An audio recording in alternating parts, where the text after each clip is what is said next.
no nsia abo adehima ma yama wo bia ajo amama kwaba diaba wonua 95.1 kasafidie no eso enne eye August bosom na de toso aduonu enkunu mfimpinu ene aduonu enum. Thank God it's Friday na wachi mu ni na mo ne yei atena fidikase yi so ama ye de nsempa hodo no asom na wachi ekwa na wie ye nsema hodo bi nso a ene fie ya boaboa no sekase ye de baba som don hire baako entem ewo wonua 95.1 kasafidie no eso adashemaima enumere ye nsam na do so ye pa ye hwe de edimu akotinu ebie. Ena no eye rerun bia election e course so e wa Blakema North abato empeswa so no enkofobia wade won sako keka maami ha wakom sene wo mo keka ho no ene court a hyese won tua 6000 nipa enwotwe obi entua 6000 omo ntimi antua omo akoda efiase enfie mienu yetwa ensama hodo a wo beti bi no ebiemu ene se ne ye de be kyeremu ewo akwatia brahye bedwane a na wogina mu ede ma de hia wo mo ewo sa abato ne mpeswa so Ernest ya kumia wato na nanom e wonsia do ne ana wo mo de na wacheda ehyehe so ye be wakopie mu e wo eye etifidu eproye mantem ho e na bagri dam ye ne ye bie nsuo ya tenea de aba enkro bi a ewo eye eproye apa israte no ensem bi apiepie mu ho ye be kwakodi mu nkomo 95.1 na ye de yani e be kyeremu e wo wanchi ene ne mpotamo e dia ene MC ya womo anasa ban na musifo a womo wampatam honom na futuo chenchenche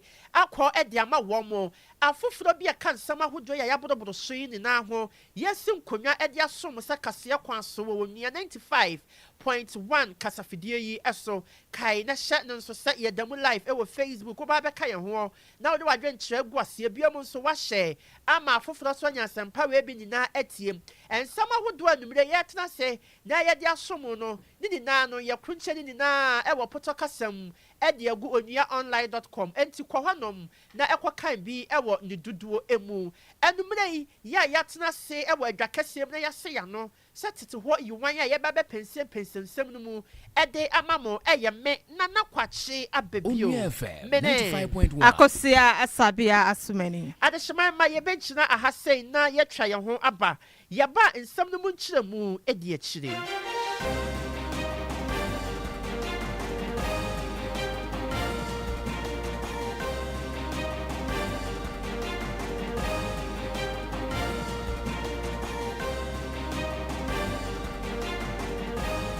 What's up, lovely people out there? You don't know I go by the name Stone Boy. And finally, we have gotten to the end of the Onua GC Community League, and the finals is happening at the Bawe Astro. na ensemono ye femu enchechemu nyina ensmo mame enkai say Robert Adaromenti no ye twegu e wo Facebook kwa Onua 95.1 FM ene Sandra Robert ene Sandra omo profudi nde ye ni abrofudi omo do mo abrofudi omo na nei omo tweye de ato yo po Facebook ntuko Facebook a ensema ye de ebrewi nyina no benya ho emfoni ni videos ahodo nyina no wanya bi nso ahwe na ye wia ye kunche kase nyina obrofu kasema na ye poto kakra ne de akogu onuaonline.com ko ha na no so wadwedwe ho na wakenkan bi ede amayem adeshima mayesha se emfi nkran pumpuni mantemi enche bia na ye koto abafofro ewo polling stations be se dunkunu ewo Blakema North abato empeswa so na emu no mentimi ho ase bi sori ya nipa bonifuo bi ede won sa kokeka asem chofo wom enkane osuafo na ohwe fisheries so anasa former minister of fisheries na Hawa Kumsin ono so eka ho bi asem ibe ye bubruja ewo oman Ghana mu a na kyese eye won apa timemufo na sutu se police station dunkunu de na nka enye police station duduo bi asese e de entokwa bi ebasa ebiem no nso no ene wo hwemra hyebedwemu a sedia dom kase no dom ketwa no omatwe omumu no na enye te de ka no brofu kasem no do or die a esese sa oyene no esan ebeto Ghana ebibiri manyina mu no omaji ya tumu sase baka biba min kabi hyehyede de a yedimu akotene pa na sasam we ebesi ye na police sahidi betu dwa se wona wodi sa nyamra sam no wo behwe se wo beche wo mo nso a wo de befa emra kwan so police sahine ne pamfo e de ose eyo yo ema ye kwache emrantie enwo twe ye chi omo wie ye no e na wode omo ekọ asɛmdibia mekye court e ma court didi omo asɛm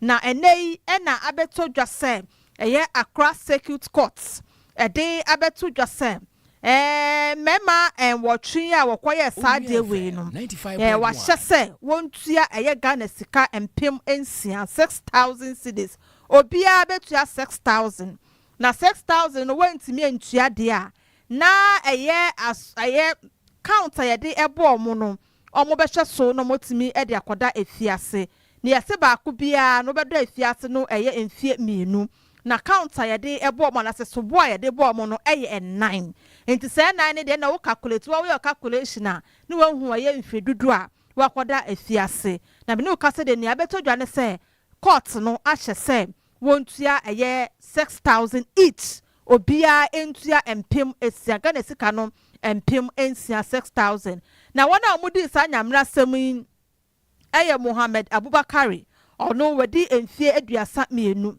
Tijani Mohamedu edi mfie eye aduasa wotwe Prince Dakpasu edi mfie aduasa enkono Anas Mohammed aduanai mienu Mohammed Hamda aduasa enum Daku Otibu Samuel aduasa miensa Musa Muntari aduanai sia ena Alid Said a dodo na afre no bomba ono no wedi aduanai miensa na omu nyinara yede omu kogina asɛmdibia no omu ejitu mu se kwadu a eye prosecutors na sa police for edi abo omu no omu nyina tu we ye I'm not guilty de and they am kombra na court lawyer we gina na we there be what de yede omu koya na omu se an kwadu enan ni nyina police for edi abo omu no omu nyina etum na nei emra judge anaso temteni ekotena na dwam Judge Isaac Ado ena odi tu dwa se de enti a omo eyese wontua sika no Ghana sika no empemu ensia no 6000 each no ana obia entua empemu nsia ne kyese ne edi kan adechia wotwe we edi tu mu se kwadro ye de abomo enan no nyina no omuditum ebiam no so wo man westi court ne time ena court betera se wo ma ne yekofro mo na omo lawyer for ma da bi omo anya sa ebiam no se de wo bepie wo court no utumi se enu hu bi abomumu chesa ne omo ye no omanu omo ho enti ni nyina ka ho bi ena ohwe mremu no so no ode ebu atan a ne ode mo omo ena ode amo omo ebiam no so no ode tu dwa wo court de ni mo se sa ade ye omo ye omo enhye bose enya ade a wo be ye biem ne efe no electoral violence anase abatuo mu entokwa mentemi ho ase atwetwe etuo ne ekeka ho ne nyina no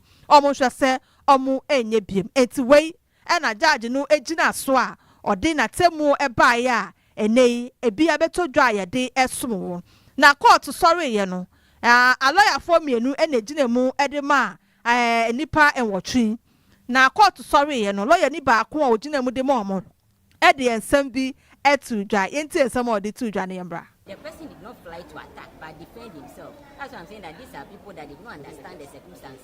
You understand? So they were trying to defend themselves against someone who was holding a weapon. You understand? So these are people who they don't want to even go through the process of going to court and trying to convince people that they are not guilty or not. So this just to tell everyone that these are people who have not committed any offense. When it comes to investigation, you may see someone clearly 95.1 that this is someone who has committed an offense to you. But as to whether the person has committed any offense for which the law can hold that person liable, because you cannot hold the person liable for any offense that is not stated in our criminal books. So if the police or the investigative bodies decide not to bring someone to court, that means the person, to the best of their investigation, the person has not committed any offense. We must commend them for rather doing a thorough investigation and leaving the people that they must leave and bring the people that they must bring to court. The person you saw defending himself by jumping to help himself, yes, he is part of that accused.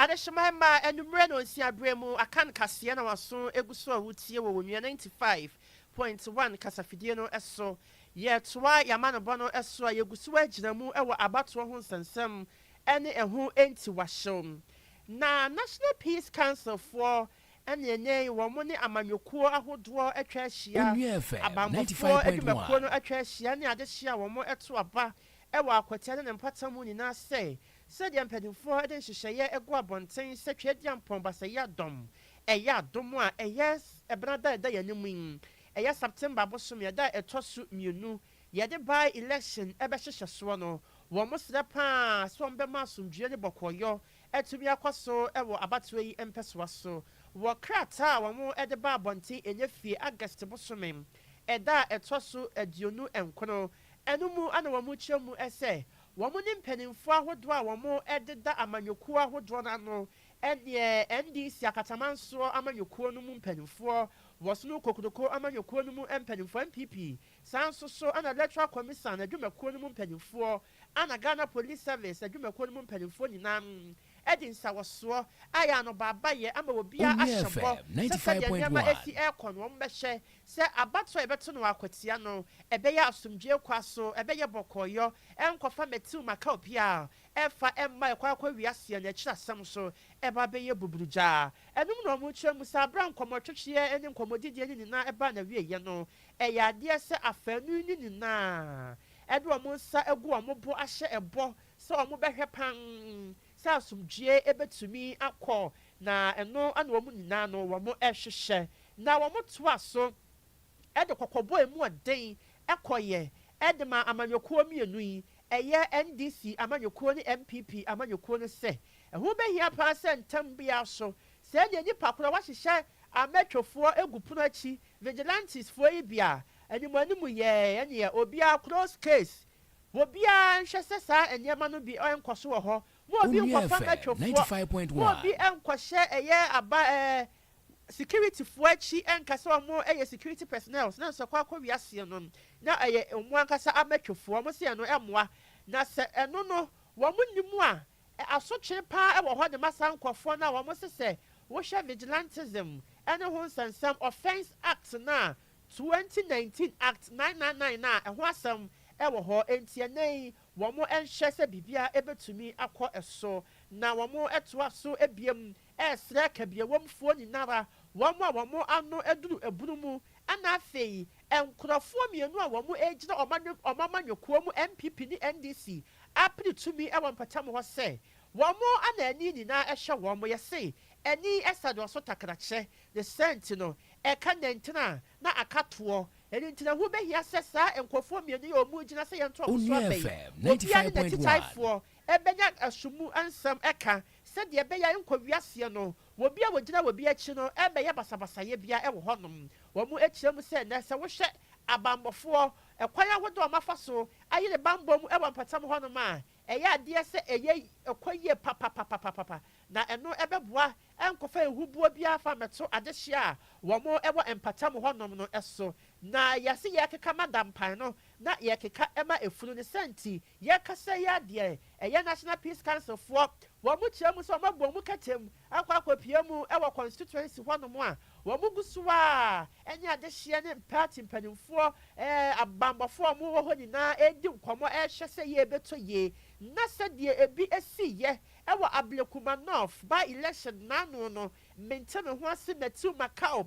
pinkyɛn bi ama no hɔ no so no ɛnsa ɛnkɔkye 95.1 ɛwɔ ɛyɛ akwatia abatoɔ yɛ yɛba bɛto no twɛgya mpɔyɛ adoma ɛbena dan na yɛse sɛ nimo ɛntumi wa ɛtete wontoma saa so na akwatene kwa so sɛ ɔbɛma wontoma ɛyɛ na watie didi na sɛ kokora mo so amfɛde sɛ ɔbɛtɔ wo hwene so a ɔmo so mfɛde sɛ ɔmo de asawa ɛbɛtaa so ne nti kɔkɔbɔ a ɛne ɛnɛyi National Peace Council foɔ akɔ ɛde ama adehyia a wɔmo ɛna wɔmo ɛwɔ akwatia abatoɔ mpɛsoa so ne nyinaa ɛfa abatoɔ a ɛbɛkɔ so ɛbena da Adechimama yentoa ensɛm ne so yɛda so wɔ ɛyɛ akotia abatoɔ mpɛsoa so ne mu ensɛmsɛm yɛn nyinaa nim sɛ ɛyɛ abatoɔ yɛ ɛbɛkɔ so ɛbenada September bosome da ɛtɔ so mmienu ne nyinaa egyina ɛyɛ mmarahyɛbadwani a na ɔwɔ hɔ a oto nananom e won sedo anasa odam ne benkum so onyanyafo enesia okumi na nei MPP enintre ne etitire ewo amanyokro ni mu no akohie mu ewo achim wanchi ewo epoye mantemu a wode na deduada no wode akyekye so ewo sa ekronim ewo sa empotemu ho na wona wokoye bi eye nkane omampanyini na nadoda nkwa ekufuado ekoho bi vice president na se nkane omampanyina be de eche Dr. Mahamadu Bawumia orakene Japan Dr. Matthew Opoku Prempe Mami Patricia Ejay enso ekoho bi na wona wokeka ho ni titru ni mrahebedwafo a wofi epoye mantamu nyina ekohie mu wo ho a enei wode sa amane ne amamre no ekyekye so a wo hwe anim se December yi a ebei na wode na yi da no ebetu dwa na so wode bekyekye so a wo bepe no krabre ede no akọ nea obo no enchen na wasa dwumadie na sena ewo mu se na wo ye eye de nanso MPP empanyimfo a wada no agina asempie so ede totumamifo anim ewo ho se enho abehia pa se eye akotia akonwa no metwa mahye akonwa no esese wosan eto aba edema onua oba begina mu ede ama NDC anase oja begina mu ede ama MPP amanyokro no Ora Solomon Asumedu won to mano na akonwa no ensan emeka MPP for ensebiem wonim ne si ye emra ora enesi akomi wo so court nsem na yenkomra ntiwe no wotu wofo se wokwa won to aba ne yesi de be ya gabo ebebe mu no obi antimi enkodi hu akinye ewo eye court asemdibia anase court ebiem no nso no ewo mu se ora enesi akomi no ye MPP di hye de na so ene ya de duada a omudi ye ewo achem wenchi wepoye mantem no endi samanyokro no so ekopie mu wo ho omudwam treni ora Johnson asiedu enketia ene wo frefrefo ora Joseph Yamin ena wakabo mu a wokoye wode ensem bi ekotu dwa ewo sa dwumadie no ase na yasementimi wase kakra epeje mu ewo ho ewo NDC amanyokro no atitafo ene MPP amanyokro no atitafo emra ora Johnson asiedu enketia meche NDC dwam treni no ogina simpie so ana oma ebusua ne adehye a oma hwere omudofi omubei ni wo fe yakọ na ye kakra bi ewo mu nanom na entiase esan ebaya enei MPP amanyokro no edi atudwa se wogusua ne ebusua no edi nkita ho na we be buzo bosomi December bosom ne de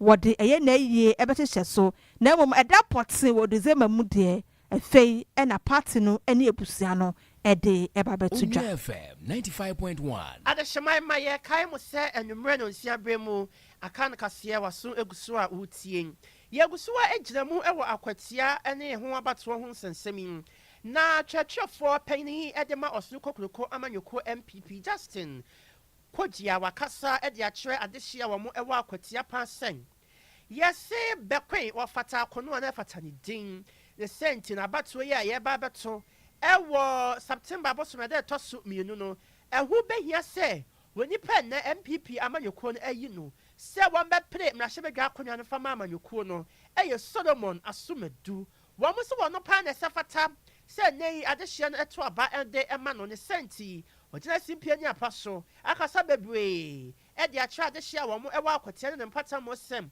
mo pe wo bi obetumi agira manam akasa aprim puntuo aprim yeye nkwaso ede aba akotia ne mpata mo diam eye Solomon Asumedu esa nsase ye hwe Bible mu kura kin Solomon na ye wiase mu nyansa nanu wo bi wo mo se ne saso obi ene Solomon Asumedu enu nti adehye ene wo mo amoto aba e wo mpata mo nyina nom wo mo nhye na wo mo nto aba no emfama MPP amanyokuo no woni ene wo gina mu se ye nto so aba ma no be ye mrahebedwani e wo akwatia ne mpata mo wode nsem we nyina etudwa e wo vigil night a amanyokuo no ede hyehyɛ so e wo wanchi ede hye eye mrahebedwani ene wonya ne baabi ekɔ eneskumi anamu yentiensem ahodo a enen Justin Kwakye a woye twetwefo de MPP amanyokuo no wode tudwa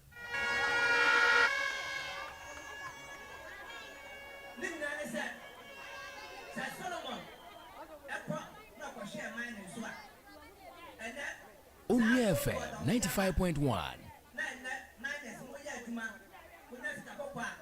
na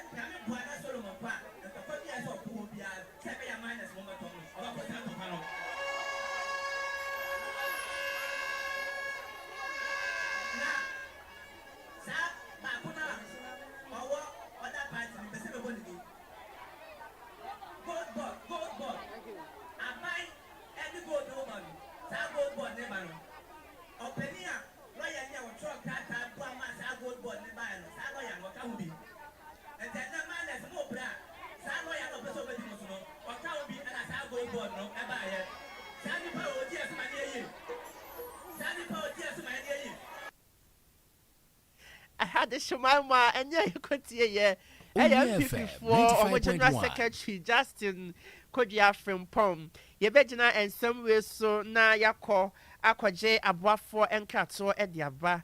It's a say and for classy is to come for ye him. We are trying to see your brand so non kaye idiotry.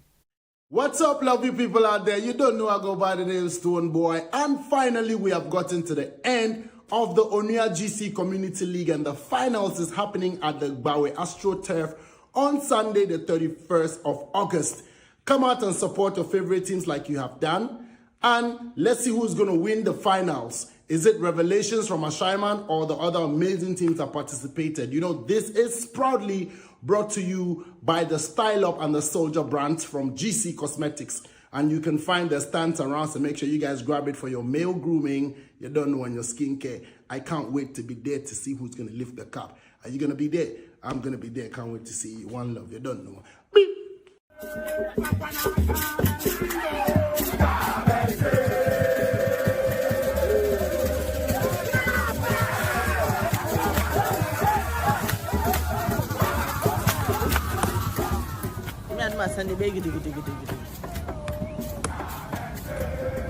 Make sure to make a date.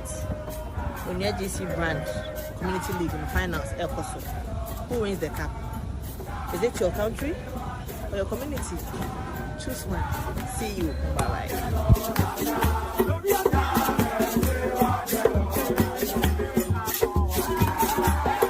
Sorry, a class of Ogo, but Miss Marketing, and community football tournament and Alacha, Miss Makamafana Bagua, Nofiana is successful. Sunday can mass Mamaba, no Miss Makamafana Baneka support, Mishaba, community fair community, Ajame poem, community fair community, alone I'm qualified for Mebani near fair unity, Nofiana Free, Midam Fair Moshke Fanke, Gana Beef, Nofiana Free, Midam Fair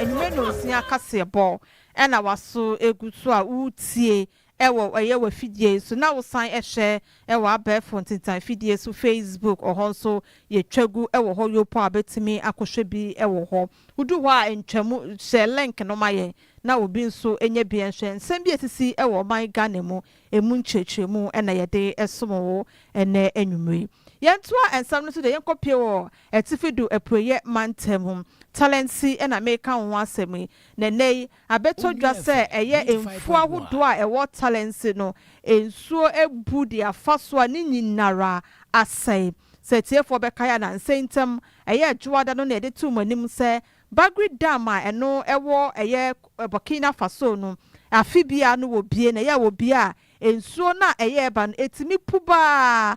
Na enkura hodoa ewo etifidu epoye mantemu no ene etifidu mantemu no etimi eka omo enye no nko ano white water eno so eda eye sampotemu ho no so eya na eno so etimi yu a se no so ebufa so sa na eya na ha adwene pa nti sa enso emienu eka bomu a na se timamufo wo ho ne titu ene ekuafo a wo sampotemu ho no eya na eya hometesam ede mo pa Nene, or Swafwa or war etifidu epreye mantemu, or radunatus, atanga, akopiemu, ewa meya who drobi, ewa sa impotem ho, mejet talansi mensinimu, ne honor de abetu jase, en fwa who dry or how to draw na no, en su ebua fasua ase, e biem no su timemu for baby a watseno, en so no time yuya ben one more. Dudro na wetimi eyomo ede akọ baabi a omo betimi abo omo ho ban ko sese ensuo no ebetimi ede aba fom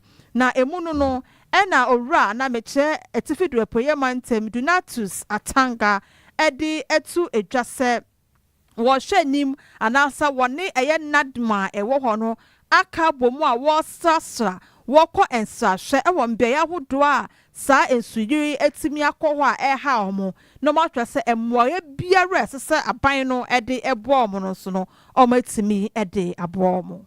My assessment of the spillage. Onua FM 95.1. Yes, the spillage is going on, and then the water is coming up. But it is at a slow rate.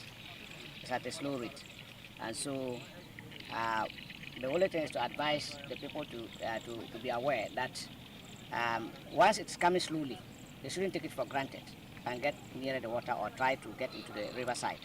So that's why we engage the assemblyman and the traditional ruler of the area, the Nunu chief, and then the community members, and explain to them the need to observe this minors of handling themselves as gas the spillage. So we only hope that it does not coincide with torrential rains. From the information from the assemblyman and the community members, wherever in a particular year there's a torrential rain, coupled with the spillage, they always have serious challenges. The unfortunate thing is that 95.1. Deep up there, you have some farms that are already in the water. They are submerged. And so let's hope that if the water recedes early, then the crops will not be destroyed. But if the water doesn't recede early, then it means those crops will be destroyed. And then it will call for compensation for those farmers. And so we'll have to study gradually and see what will happen next. Adechimama also for war etifu de apuye mantem ora donatus atanga ena wote se ode ensem bi etwa so no anso ho a ukopie emo ho a panyi kwantrefo a oda nadmo ano e wo sa importemo ho ono so ene ewo technical or share technical so e wo ho ora abugri ayeni Edward enso ede ensem bi eto ensamtrofo anim emra na woko ensahwe ehwe bebia sa enso yiri etimi ebu aguso a ahatimamufo ewo sampotemo. Yeah, we are here today again with the Honorable Regional Minister and the Honorable DCE to continue our sensitization in Nungu community, a community that is very close to the White Volta River where the Bagre Dam water will pass. And so we are continuing that sensitization, and the people are complying. The message has gone down very well. They have moved to safer grounds, and then now the water is beginning to run over the banks of the river. Where we are now is about 150 meters away from the water. It tells that the water is gradually coming. And is that what we are seeing?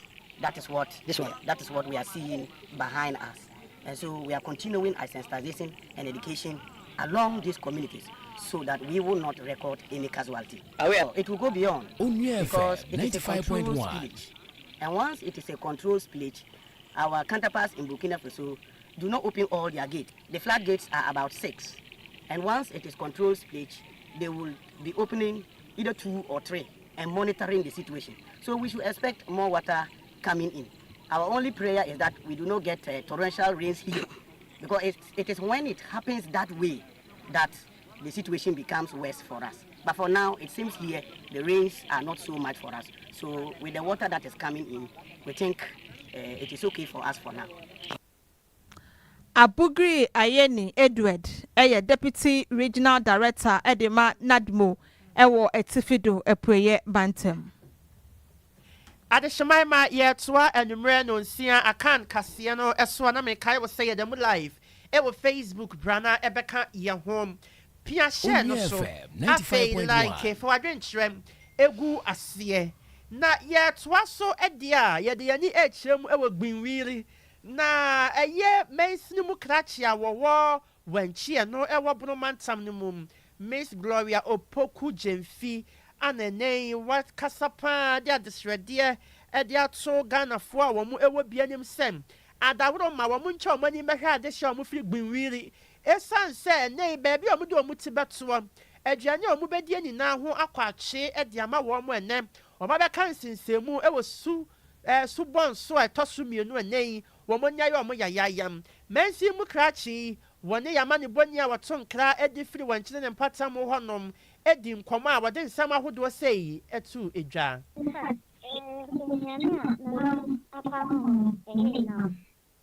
WOHO 95.1.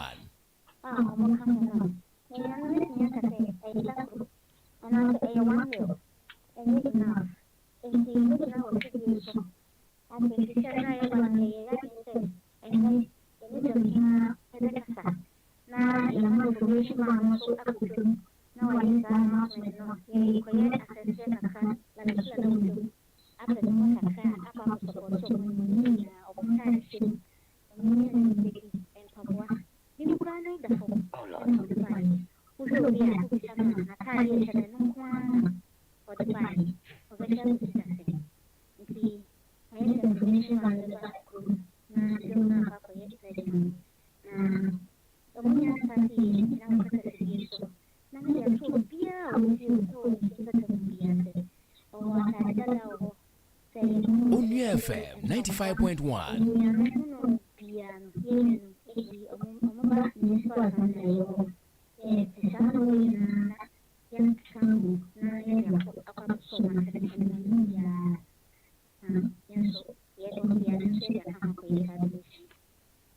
Adeshima wonia ye kotie nene eye mensimu krache edema adeshia wo mo ewo wanchi ne mpata mo no ewo bromantam no mu eye Gloria Opoku Jenfim na ne nkasa ye biemu no wo kyeremu editu dwa ese enanu ye ukwade ya etwamu na numra so na natese nipa agitwi ne trede efi sola aba ba piemu ewo ne mpata mo ho no de na esewani ensa wo kache ni nyina ene se ensu yiri ya na se dam yo mabia hunti wahyew ni na ka ho bie ene nam so ama nkofo bubu wo ketem ene basabasa ye bia ma no ho no so ewo empata mo ho no ne sent no enye wo de adesrede pa akọ e de ama mpanimfo se mpanimfo nsori o esense o man sori de asam no baabi ekeka kọ no ani enyan ye tie nsam anya ono ankasa saje brede to yenim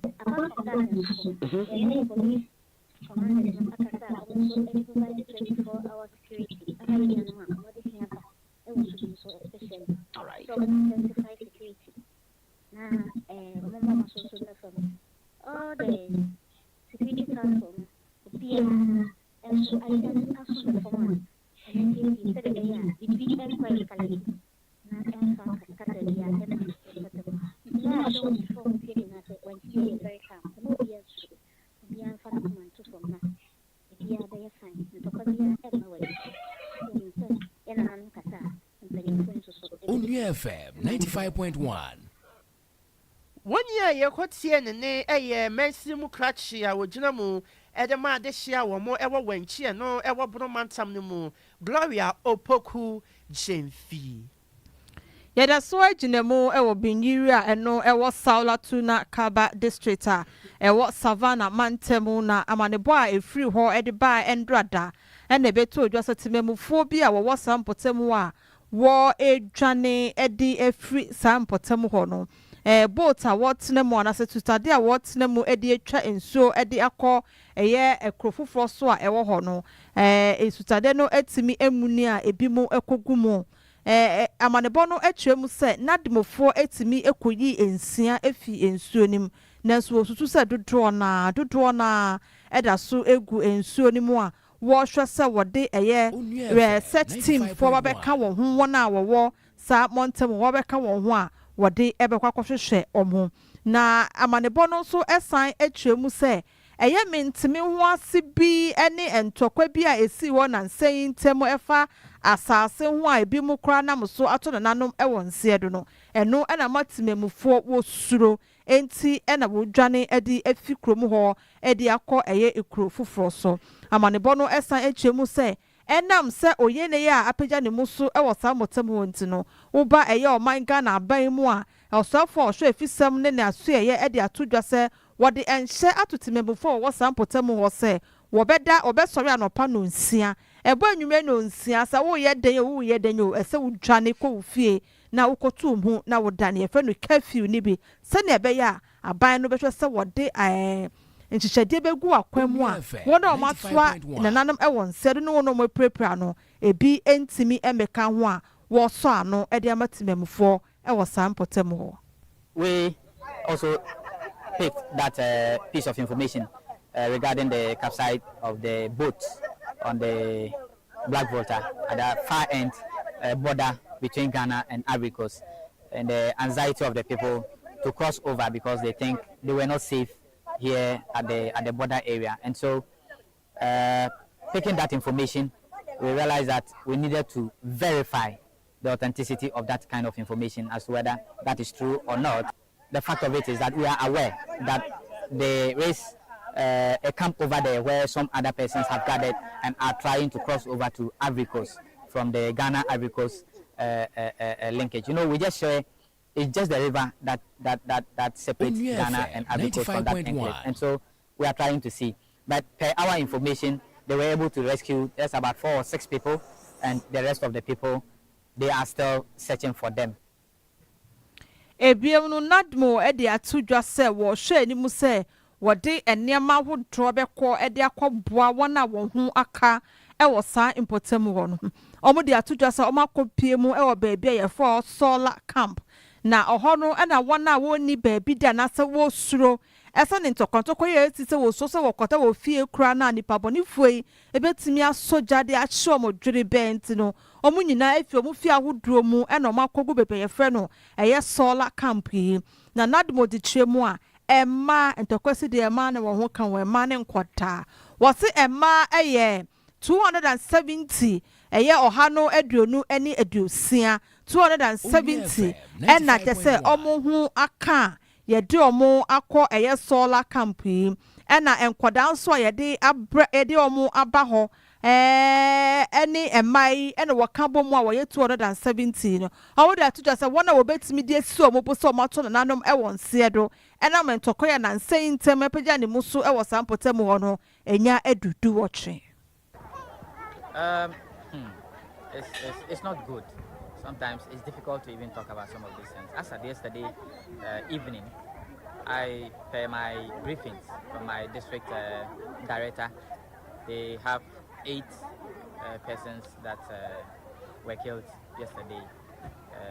5 from the Chanchire area, from the Bole district, and then we have about 3 around the Mankuma area. So it's not good, but we have a lot of unconfirmed death situation. But officially, I can confirm that we've had 8 yesterday, 5 from the Chanchire area, and some 3 around the Mankuma area. So in total, how many deaths are we talking about? In total, for now, officially, we are talking about 17, 18. Yes. And when on Siabremu, I can't cassia was soon Akosua would see when you 95.1 Casafidiano as so at the Shamama Yadamu Live, over Facebook, Brabeka, when I say Facebook for no money, dear. Mon share, and my yay, Miss Shamo share Namunti, Anna Yetia Fidia, so mon share, Mohama venture, and Guasia, Naya who said your man, Payanon, so much ye fell as soon.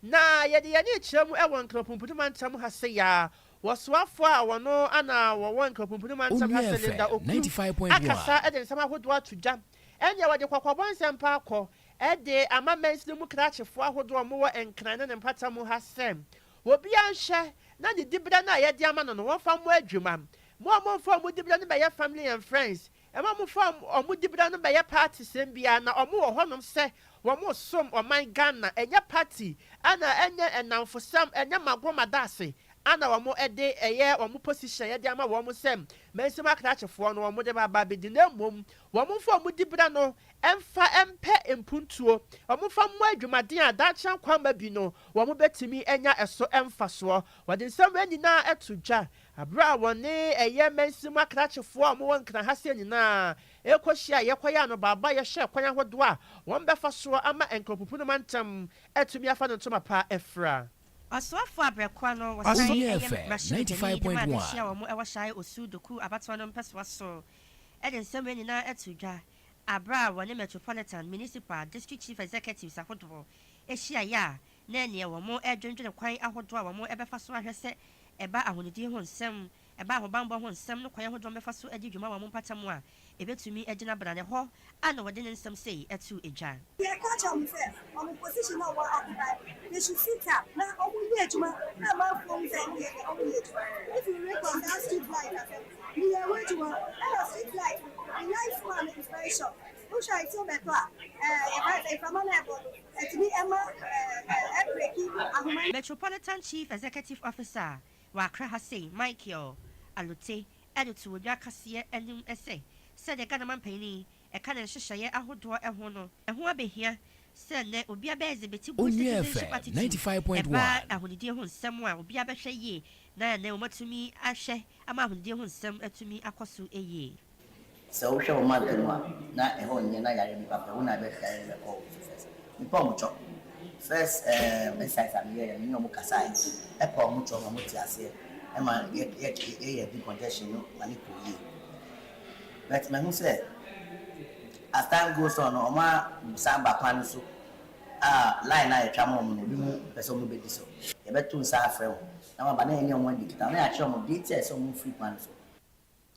Yetwa ensem no so e konsem fufuro mu a enei oyetwe bi ekoso e won kwan mantem ho a na ekuo a wode eyetwe yi ekoso kyese de enti a woye oyetwe nyina ne se wode to eye western world anase amanonefo enim ne titu ni wona ebi e wo munsem na ebibri memu yetimi ekobo ho kobobosia se e de beye mpuntudwuma so mpuntudwuma wo behwekwa na wonya hu bi ye wo kyera as I say, cow ya abibano agana kaho ya di omu nyina no wode saa eka no eche yen wode ka no eche yen yenso etumi ye hutimi hiha yen ni etimi ede sika ne ebenya anka se edi kotu omu ka ene hu nsi hu edo so bebrebe ne efe no interest rate ene omu bobokra hu ntimi hu no omu paatre omu twemu enei oye kire na woye no woye se amai ebibri mai beye se eduonu miensa 23 no ena wo hwe nimu se wona ye de omu kanyi nara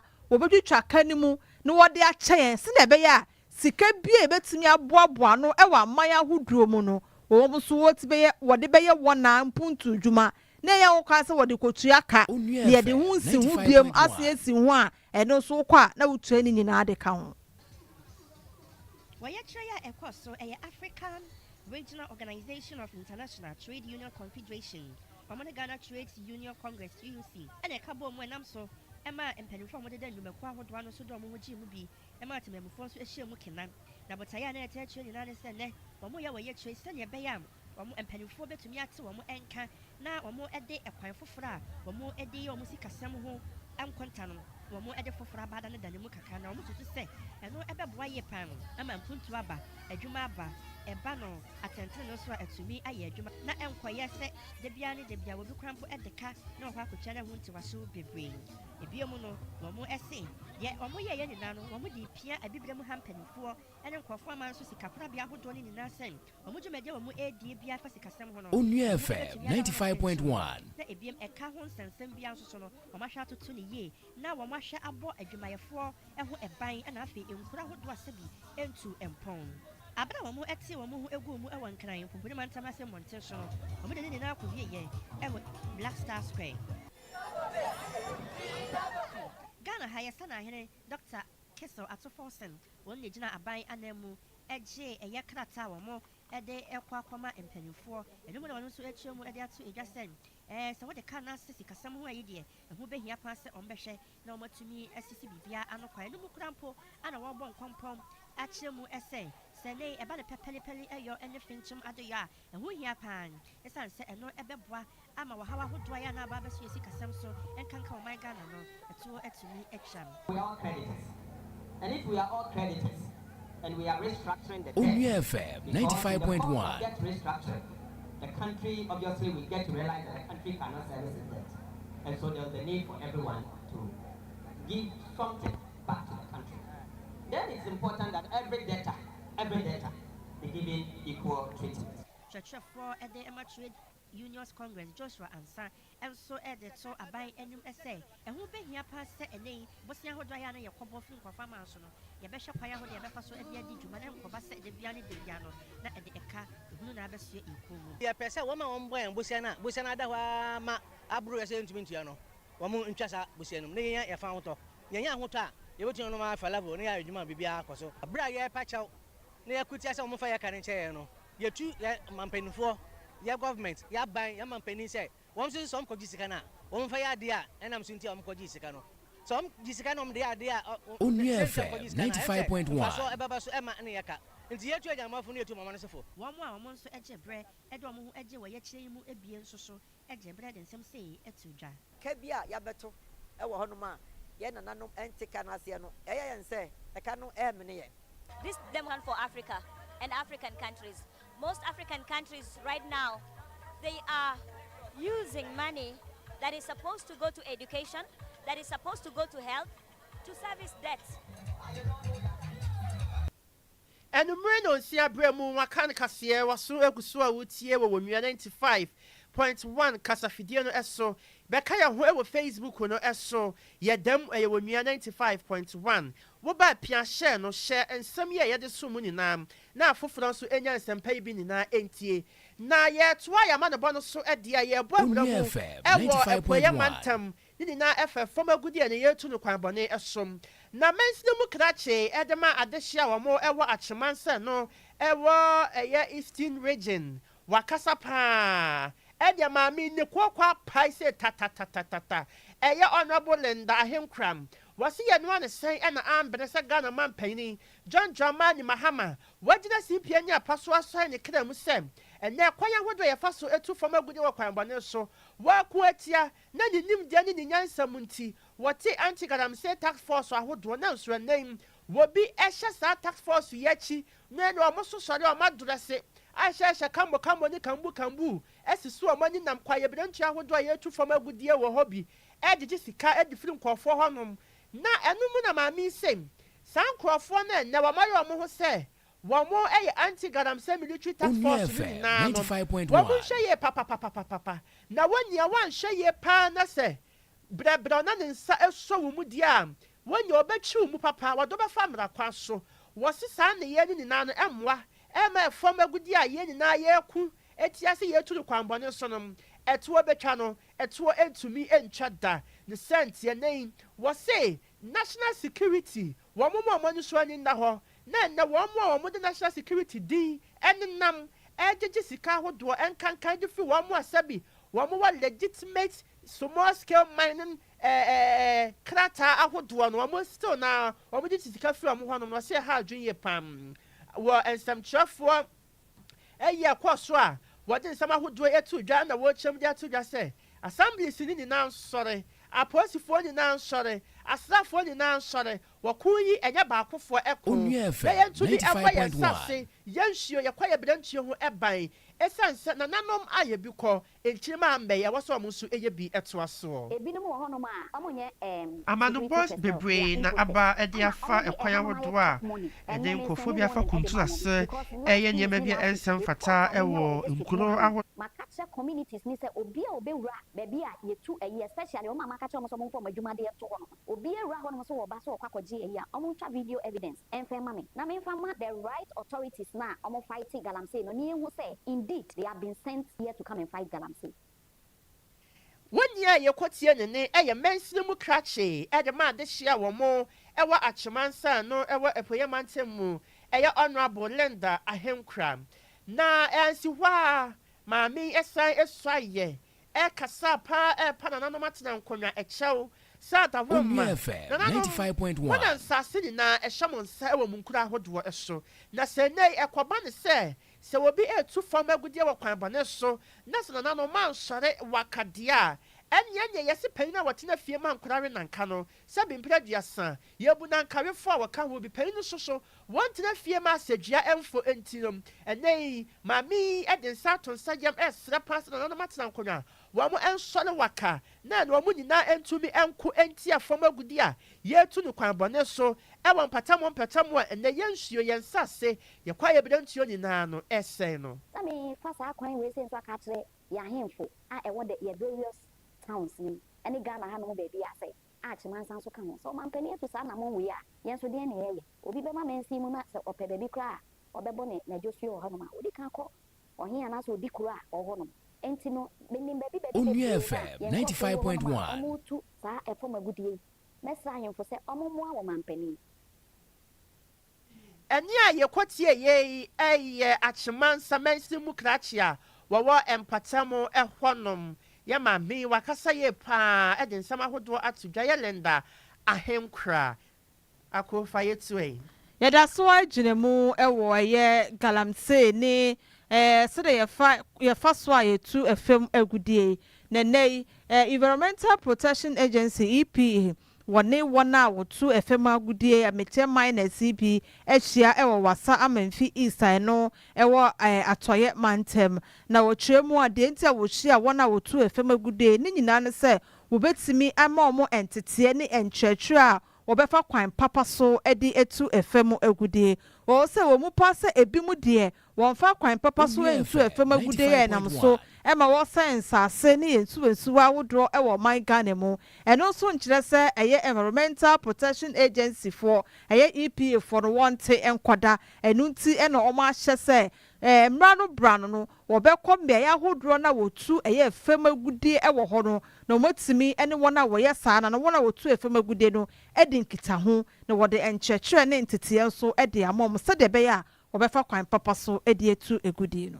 Tie hu sɛ mine na ɛkɔ so no ne ntui no ɛnyɛ sɛ yɛbɛkɔ field nkoten akɔpam ɔmo nkoten na mmom ɛwɔ sɛ yɛde nkyerɛkyerɛ so yɛde ka ho because ɔmo mu pii na ɔmo yɛ mine na ɔmo nyim nsusuado kwan po a ɔde bɛbrɛ timamufoɔ no aberekoro no so ɔmo nim ɛkwan a ɔmo bɛfa so kɔ ɔmo bɛnya nkrataa a ɛfata sɛ ɔmo de yɛ mining ama regulators no so sɛ yipi anasa me kɔmfampo etumi regulate ɔmo nti ehu behia sɛ regulators no so yɛbɛba ɔmo doorstep ne abɛkyerɛkyerɛ ɔmo sɛ saa kwan wei na mo fa so a mo betumi enya nkrataa a ɛfata wɔ aban mu na mo de ayɛ mining no.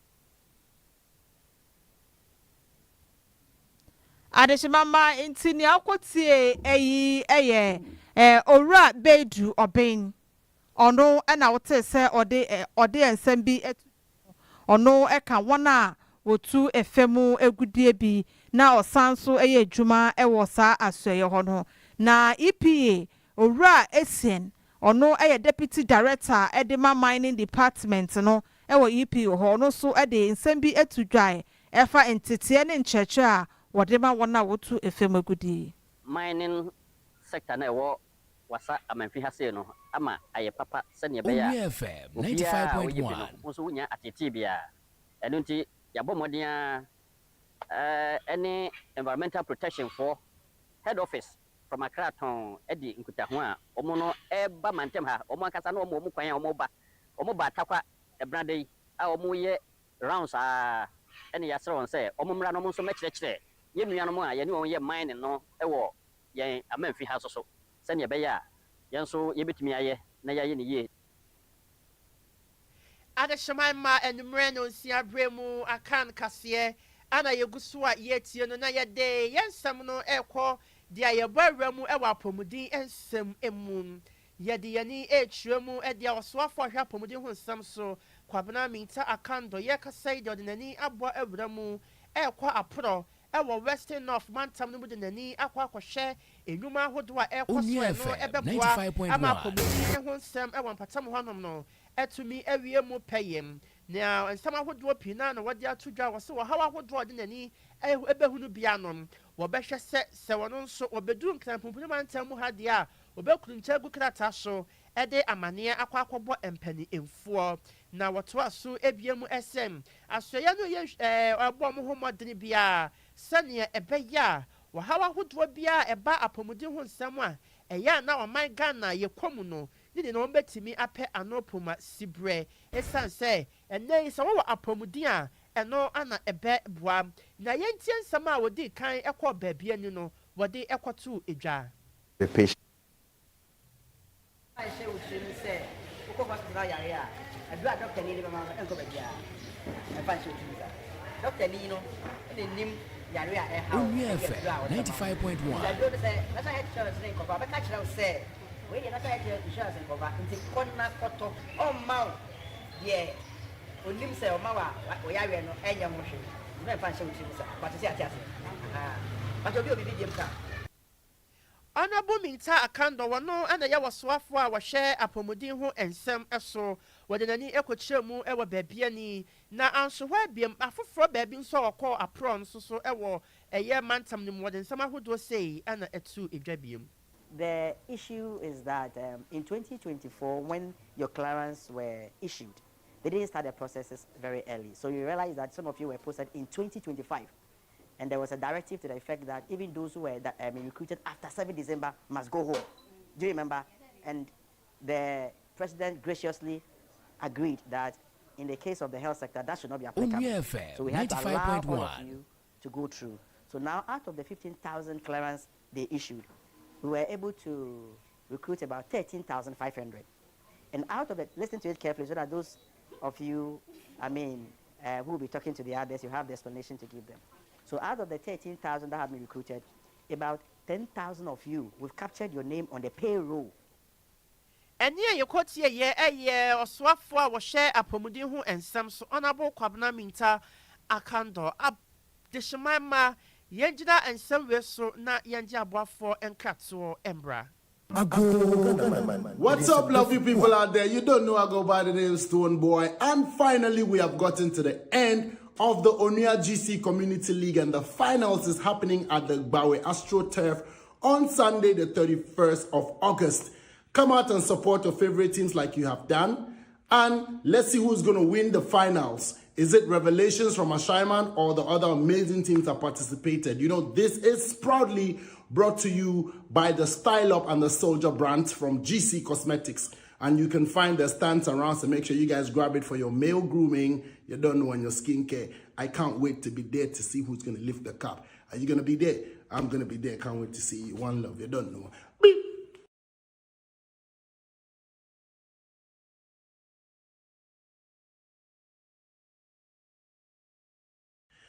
What's up, lovely people out there? You don't know I go by the name. Yes, I am a Kwabasa, what you bread, and my trying home, Edja Boafo and Katsuo Ebaye. And you don't see a can cassia de Basumu with me 95.1 Casafidiano Essonon. Aha and a Brano Ebema Quine.